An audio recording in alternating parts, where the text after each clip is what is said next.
Leadership Story Talks, where we discuss the practices that engage, motivate, develop, retain, and attract people to businesses. We'll give you principles and tools based on real-world stories to leverage listening and storytelling to become a better leader and management professional. Leadership Story Talks is produced by Narrative, a company that focuses on personal storytelling for business. Welcome to Leadership Story Talks. This is the podcast where Jullienne Ryan and I, Jerome Deroy, discuss ways in which we can create more engagement in our lives, especially at work. There are more people today who identify as disengaged at work than there are who say they feel engaged. And we, as you know, come from Narrative, which is a company that employs a 7-step methodology of listening and storytelling to help engage businesses and their audiences. And we often have guests on the podcast because we love to hear from other insights and perspectives around these issues of engagement, leadership.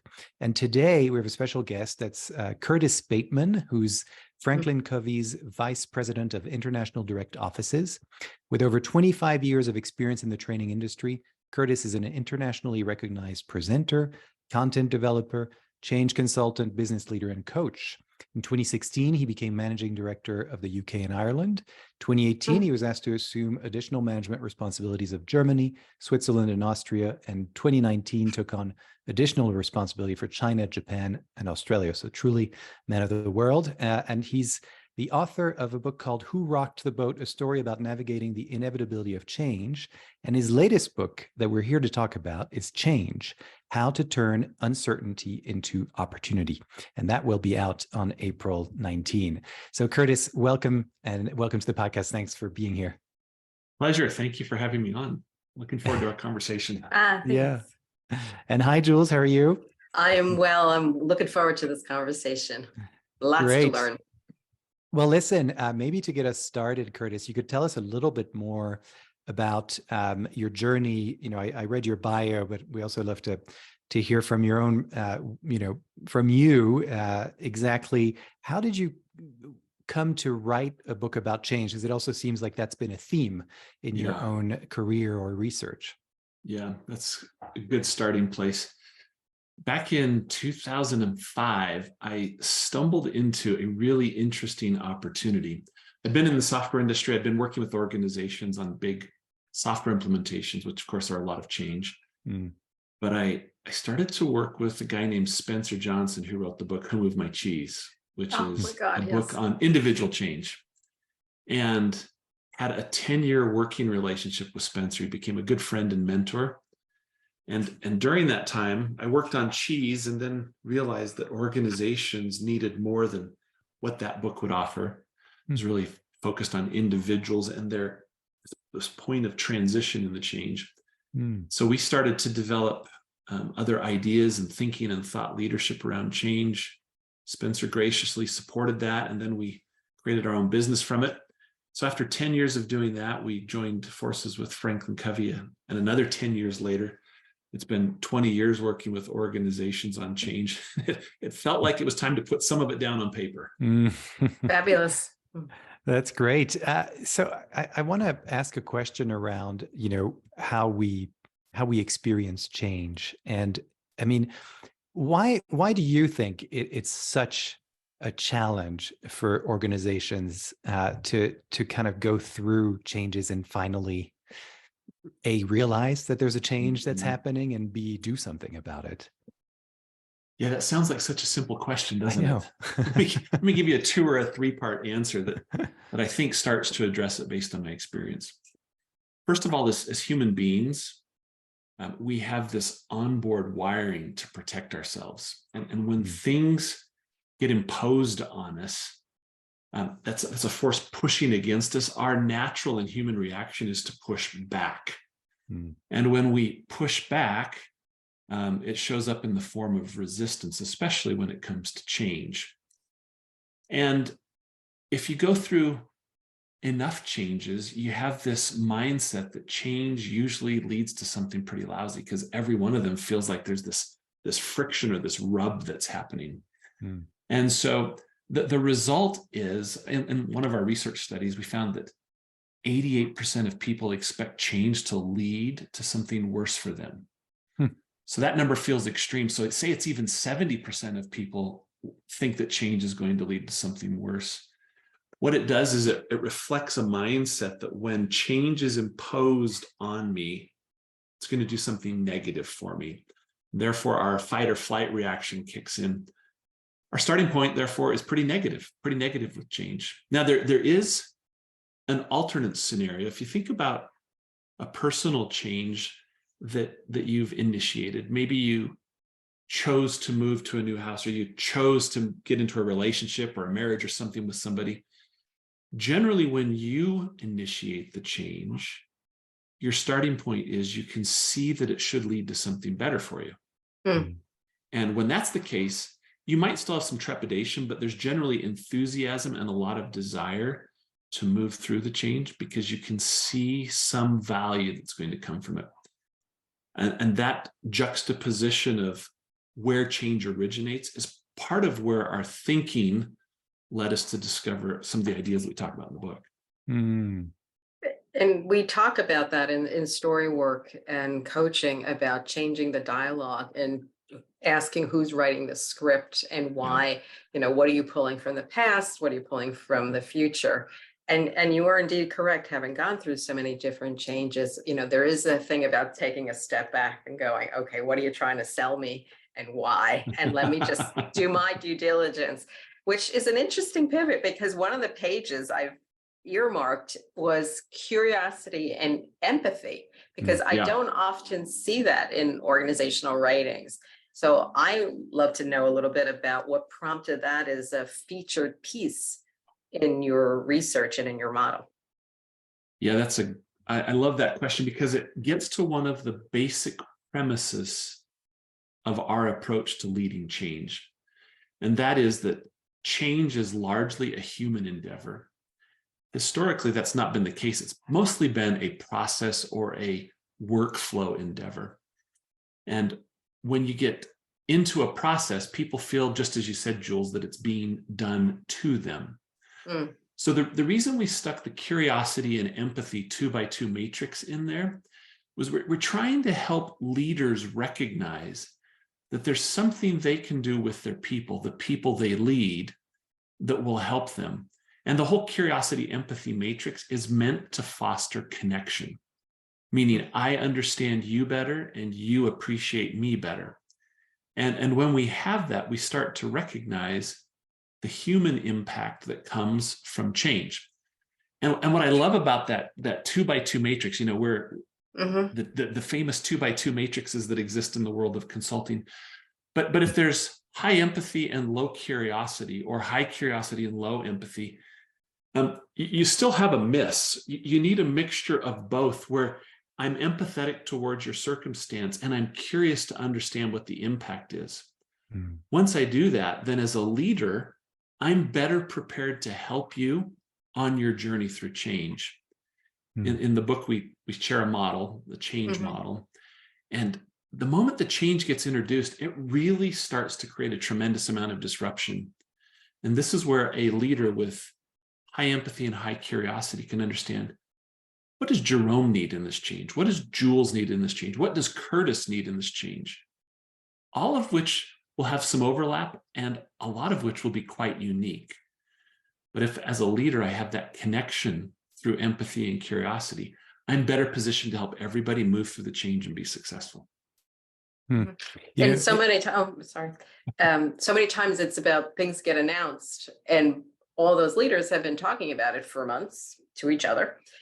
And then there's an announcement, and then it's like, okay, we're moving on. You all know what's going on. You're like, no, we haven't. You haven't really engaged people in the same way that you did at the top, and in their own language and in their own manner. So thank you. All right, Jerome, over to you.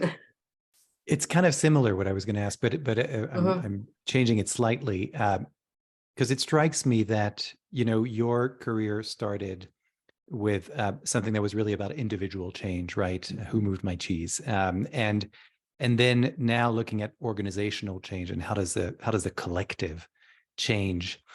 Do you, from the answer you just talked to us about with the curiosity and empathy, and that it requires having a leader that's curious and empathetic, does change necessarily start with leadership? Or like, is that for you the starting point? It's got to be someone at the top that realizes that something's happening and we need to talk about it? That's a really, really insightful question, because if you read the book, you might jump to that conclusion, because we've written the book to help leaders lead change. Mm. What's interesting is the change model, the framework that's the foundation of Franklin Covey's training on this and the book. It actually works in every one of the contexts. It works from a bottom-up change approach, from a leader-led change approach, from a, oh my goodness, we're in the middle of a really messy change, let's figure out where we are approach. Because it gives you the equivalent of a map that says, how do I locate where I am? And then based on understanding where I am, what are some things that are really practical that I can do to make progress? Don't have to backtrack. We just want to meet people where they are. So if it's an employee-led change, let's say an employee discovers an issue in a manufacturing process and they think, if we fixed that, imagine what would happen. This model gives breath and life for that to take place and how to engage a leader.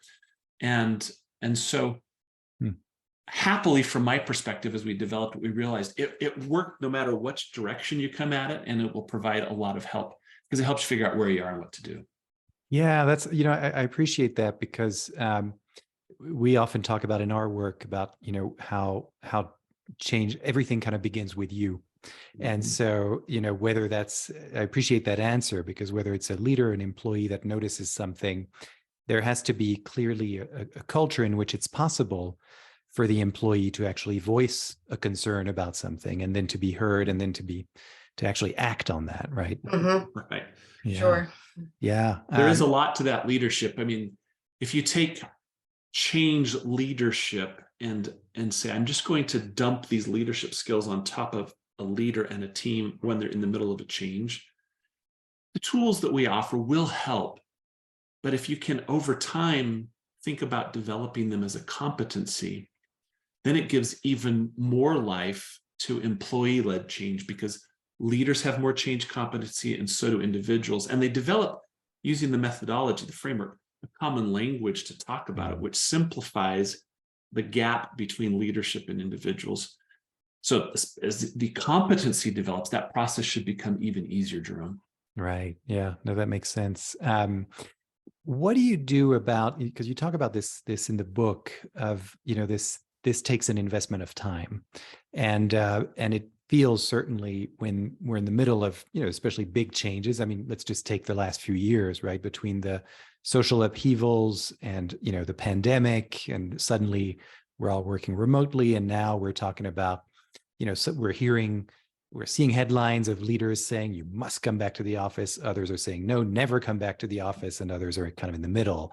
And it feels all urgent, and we must come up with answers now, right? So how do you deal with that idea of, you must invest in time, and at the same time, perhaps there's resistance because, hey, these things are urgent, what we're talking about. How do you deal with that? Yeah, and people are uptight and they're feeling right, threatened. Yeah, right. I mean, the list goes yeah. on and on of all the challenges.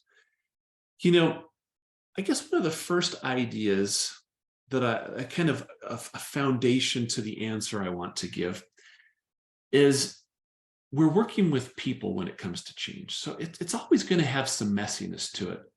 Nothing that we're writing about or suggesting takes us from 20% to 100% or perfection with change.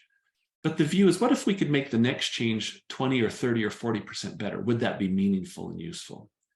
So I don't want any listener or reader of the book to go away thinking, oh yeah, it's not going to solve it. It doesn't solve every problem, but what it does is it gives us a language and a framework that's not threatening to work on it together.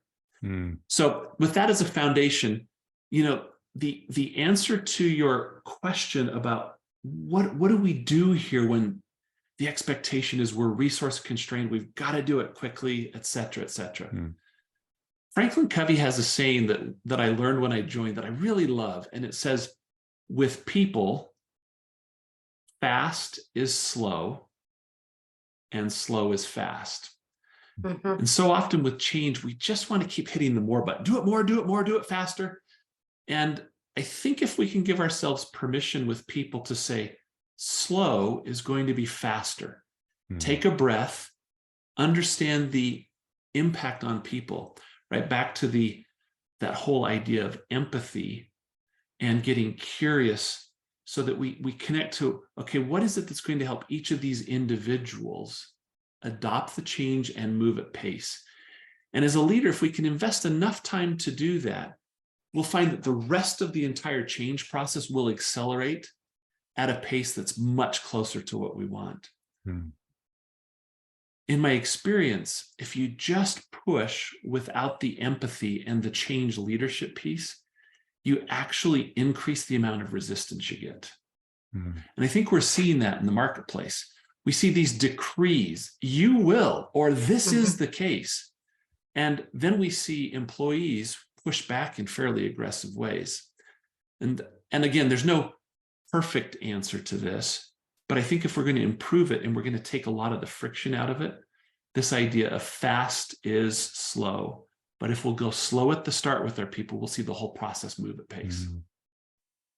The book brings up some interesting points about disruptive thinking. And ironically, we hire people that we want to be smart, questioning, not take the status quo, but when they raise questions, sometimes they can be perceived as not buying in, being negative. And I think that's an art and a science during the change process. And you alluded to it, or you stated it in many different parts. I think leaders have to be confident and say, these are important points that people are bringing. I need to pay attention. So what are your thoughts about that when you hear that from the negative aspects of somebody's feedback? Yeah. This is, let me use the parable, which is chapter 1, as a way to answer that. So for the listeners, there's a parable about a ship's captain and a ship, and then there's 5 characters on the boat.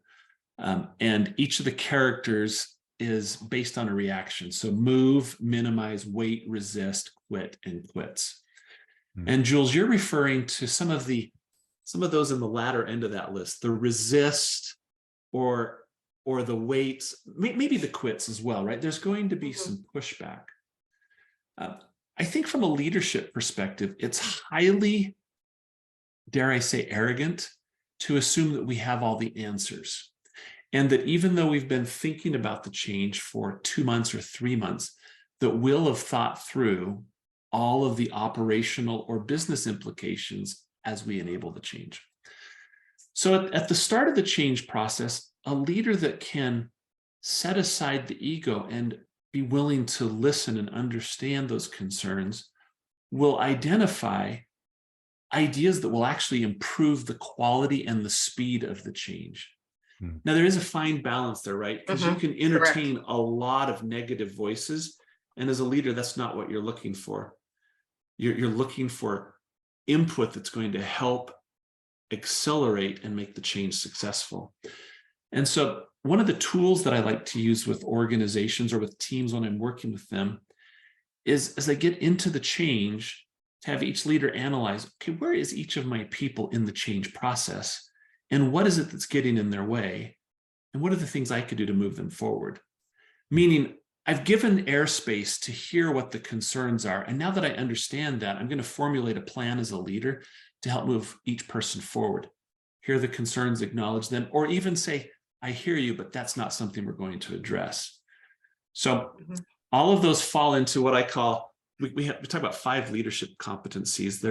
They're not in the book. So this is just for you on your podcast. Okay, thank you. Exclusive. And these are change leadership skills: vision, communication, alignment, engagement, and accountability. And those are common leadership skills, but they have specific application here. And the vision and communication really lines up with the storytelling and the feedback element of leading change. If communication is just a monologue, then all of that feedback creates a lot of resistance. But if communication becomes a dialogue where we hear what we might have missed, and then we fit it into the vision and the story that we've created about why we're changing and why the need exists, then what happens is that pushback becomes a source of strength to help us be more successful with the change. Terrific. Thank you. Yeah, that's really fascinating. Thanks for that insight. And I'm just struck by everything we've talked about.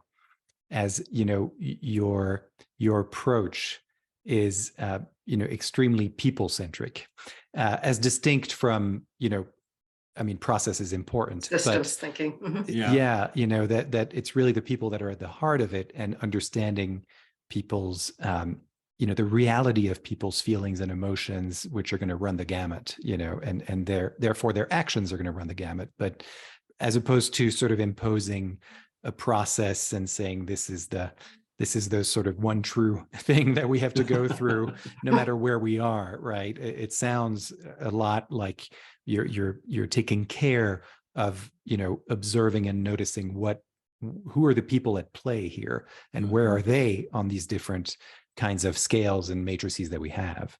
Is that a fair representation of the approach? It is a fair representation. And yeah, I mean, that's exactly it. Because this, I was debating whether or not to say this, but I'm going to say this because it's a very personal view. But my view is organizations hire talented, capable people. And so often when we introduce a process-based change, it really starts to diminish their capability. Do this, do this, do this. And we ignore their creativity or their passion for the business. And so that's not to say that process and workflow isn't important with change, but the paradigm shift from my perspective, this has been my viewpoint for years, is that if I can engage and lead my people through a change that has purpose and meaning, they have the capability to work out all the process stuff, as opposed to leading it with process and hoping they'll come along. So anyway, that's why the pause, and that's my bias, because I really have that belief in people and what they bring to their organizations. So the one word that was floating over my head through the dialogue was context. To not forget that you have to continually give context as you're moving forward and refreshing it, so people hear what the messages you're putting across and what the change needs to be. Yeah, I Jules, think that's important. It really is. Part of one of the mistakes or the fatal flaws that leaders make, I think Jerome said it earlier, is leaders are in a room for 2 or 3 months, and they announce a change and they think, I have decreed it from on high. And your context piece, as you were talking about it, is connecting with the idea that leaders need to stay engaged, not just to announce the change, but through the change process. And as they do that, context will influence which of those leadership skills they employ at different stages in the change journey. But that can be rich, right? That builds trust, it creates engagement, it keeps everybody aligned to the change, and it keeps the leader close enough to what's going on that when we get feedback or we learn new things, we have the ability to adjust and flex and harvest or capitalize on what we're learning as we implement the change. Yeah, that's great. I have to share this because years ago, I was in charge of a small team within the context of narrative, and now I run this business. But I remember at the time, I really didn't have any kind of leadership experience, and I thought that because you mentioned the people going into a room for 3 months and then coming, that's exactly what I did. I thought that in order to inspire this team of 4 or 5 people, it was really small, I thought that I should just go for a week on my own in the mountains in the Catskills in New York, and I will come back with a document that decrees exactly how we should do things and where we should go. Like Moses, okay. Yes, and I did that, and I got everyone into this meeting. Oh and my as God. I went through this, I could just see people's faces going, what is he talking about? Like it was completely, but I plowed through because I spent a whole week on this thing. And then of course I learned, from my mistake and sort of decided, oh yes, I should be having conversations with people and understanding where they come from, et cetera. But it's funny because, and I don't know where that was ingrained in me, but there was something about that I suppose is very appealing, right? That, now that I am the leader, I will suddenly have the answers to everything. And I will understand things very differently just because someone said that you should be the leader now. And so thankfully I had a very understanding team, and that was very patient, and it only lasted a morning until we realized we had to change course. But Are you done with your Charlton Heston, experience? Can we move on? Yes, exactly. Can we I talk learned about what we need to do now? Oh my That's right. I God. put that aside pretty quickly. But I appreciate what you're saying, Curtis, because I do think that it's I'm here as a as a witness that it's not that obvious, right? That we need to be that there are people who sometimes feel the pressure of leadership in different ways and haven't quite been prepared. And so I think these things that seem so obvious and common sense, it's great to have these reminders like you're giving us today, because it does help. It does help, and we need those. We need those reminders. We need that help. We need that support. And this is something we talk about a lot on this podcast, is that leaders have to be able to say, I don't have the answers. I need help. I need support. I need to hear from you, and I'm going to be listening. These are the kinds of things that don't always happen, right? And so that was my little personal experience to convey that point here, at the risk of embarrassing myself. No, that was a fantastic highlight of that. I will not forget that. Okay. Yeah, I bet. I love it. That's great. I want to, since we are, I've taken us into a more personal realm. There's a question that we ask of all of our. I have two more questions, but I want to go to this one and then back to something that's in the book as well. But I'd love to ask you if there's an experience that still shapes who you are today, and whether that's connected to this theme of change or not. Yeah. Well, I have a long list of those experiences, I bet. but I'll go through one that was really early in my career and quite formative.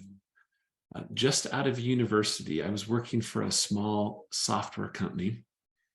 Venture capital backed, so small. And I had to convince them to hire me. I actually worked for free for a couple of months to prove to them they should hire me. I just really felt good about this company. So they hired me. And a year later, the CEO and I were at lunch at Burger King, of all places. I'm not sure that's good or bad. We were at Burger King. And over a Whopper, he looked at me and he said, "Do you want to move to England?"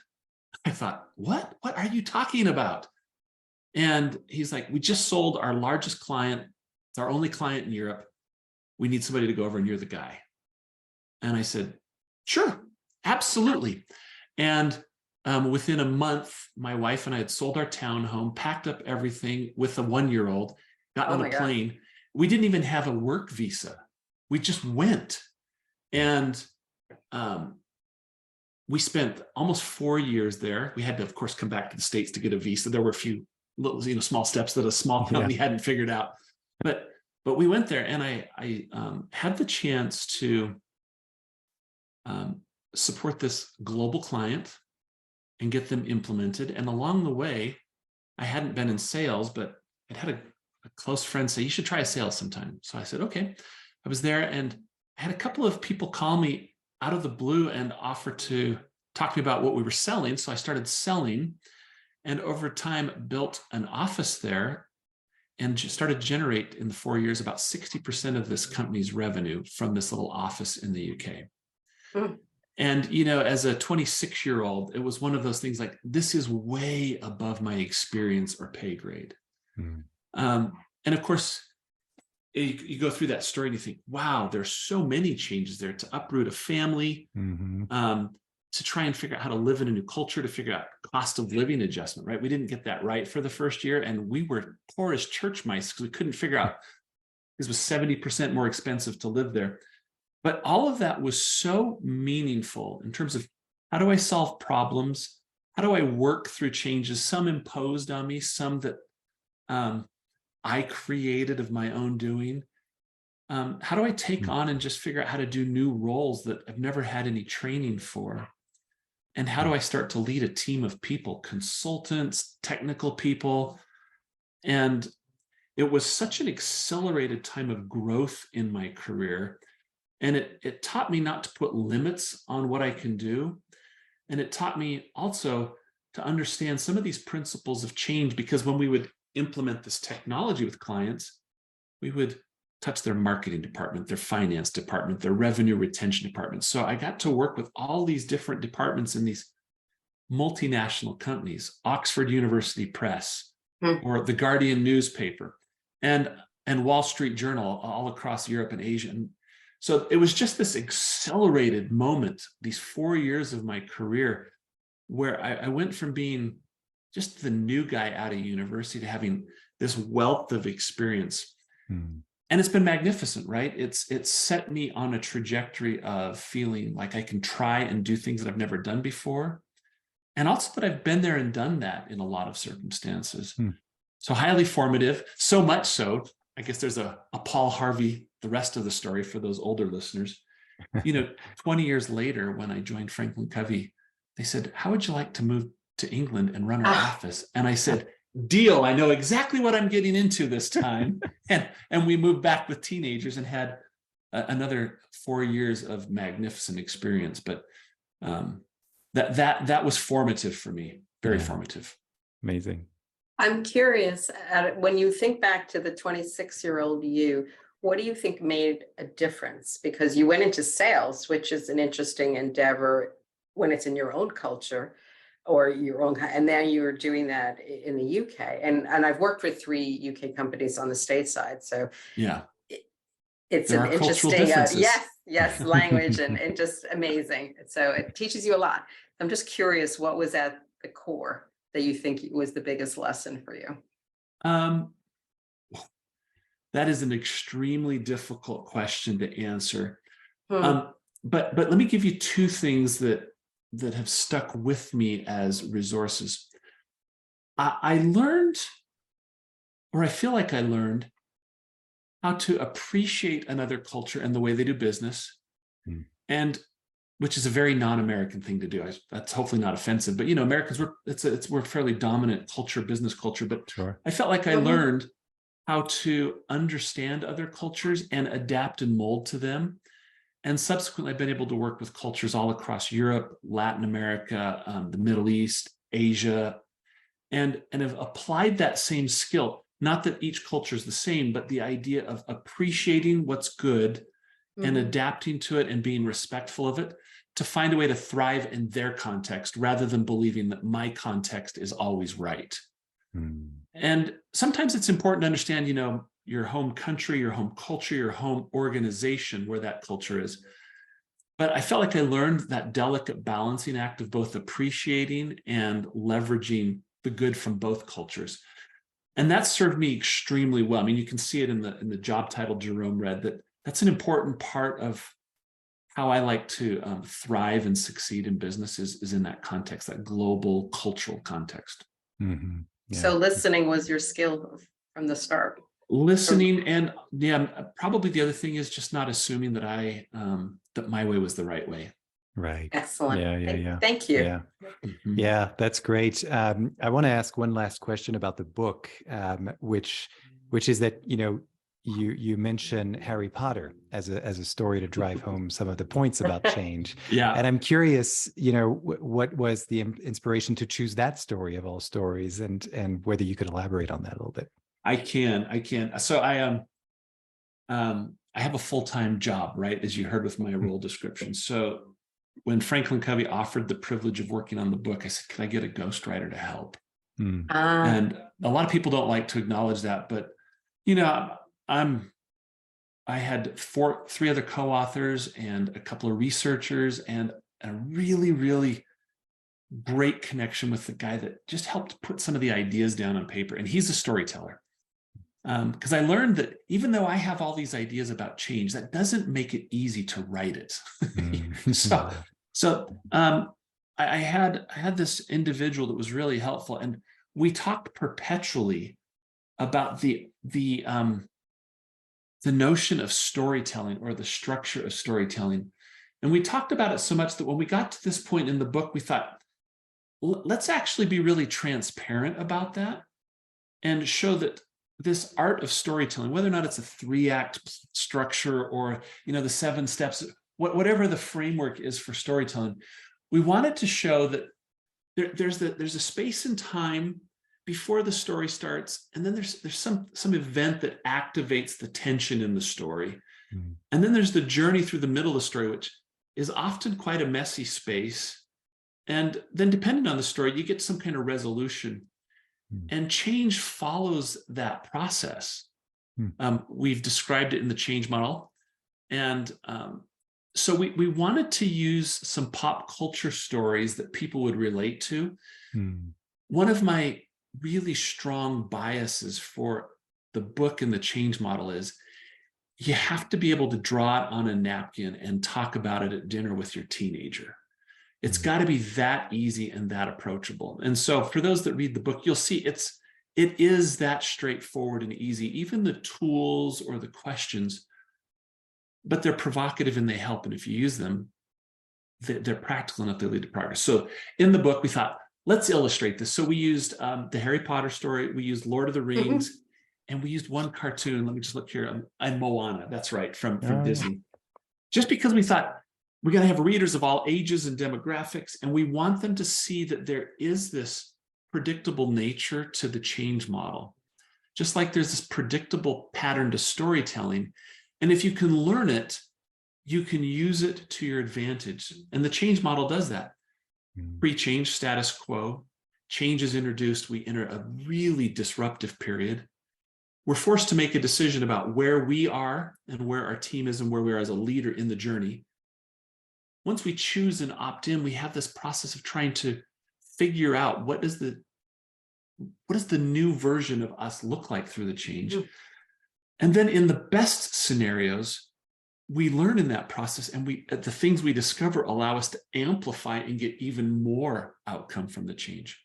Not every change makes it all the way through, but in these stories, we see that same flow play out. And hopefully using that helps people just connect to and understand the power of a framework or a model. Well, thank you. Yeah, it's wonderful. And I think our listeners are really going to appreciate that, the way you just broke it down, because obviously storytelling is something we talk about a lot and do as well. And everything makes complete sense, that change would actually follow a similar pattern. And that if you're able to tell a story that's simple and straightforward about that change, then it's going to be that much easier to actually implement. And I really do want to attest that, the simplicity of the approach in the book, it's true. I mean, we were able to read through this and, really go through it in an enjoyable way. And there's, many different kinds of analogies and metaphors that make it easy to understand. And so I really encourage everyone to go out and get this book called Change, How to Turn Uncertainty into Opportunity, which is out on April 19, just as a reminder to our listeners. That's right. And so thanks so much, Curtis. I really want to thank you for your time and your insights today. I know everyone will benefit from those. I know I have, and I can't speak for you, Jules, but I'm sure you have too. I've been talking about it to people and coaches and clients. So yes, it has benefited others already. Yeah, absolutely. So thanks again, Curtis, for being with us today. I'm going to send everybody off with a couple of messages for the end of this podcast. So first of all, once again, I want to thank Jules, my wonderful co-host, and thank our great guest today, Curtis. And I want to remind everybody of the title of the book, which is Change, How to Turn Uncertainty into Opportunity, which will be out on April 19, wherever you can find books. I also want to remind our listeners that we have a 3-part workshop series coming up on April 27. So if you want to learn more about how you can find, craft, and tell a powerful leadership story of your own in a safe and supportive environment over the course of 3 one-hour sessions online, this is for you. You'll find the link into the show's notes. It's on the narrative.com website as well. And as always, I want to thank everyone for listening. And please don't forget to subscribe and leave us a review on your favorite podcast platform, as that's what always drives the word of mouth. And as always, you can visit our website, narrative.com, NARATIV.com, for more information on everything that we do, including the publishing of these podcasts and our blog posts. There are many, many free resources. And again, don't miss out on our new online workshop on April 27. Really looking forward to seeing people there. So thanks again. And thank you all listeners. And thanks, Curtis. Thanks, Jules. And we'll see you all next time. Yes, looking forward to seeing you in many shapes and forms. Thank you. All the best. And thank you, Curtis. Thank you. Nice to be here today. For more information on the narrative listening and storytelling method and how it can help your business, go to narrative.com.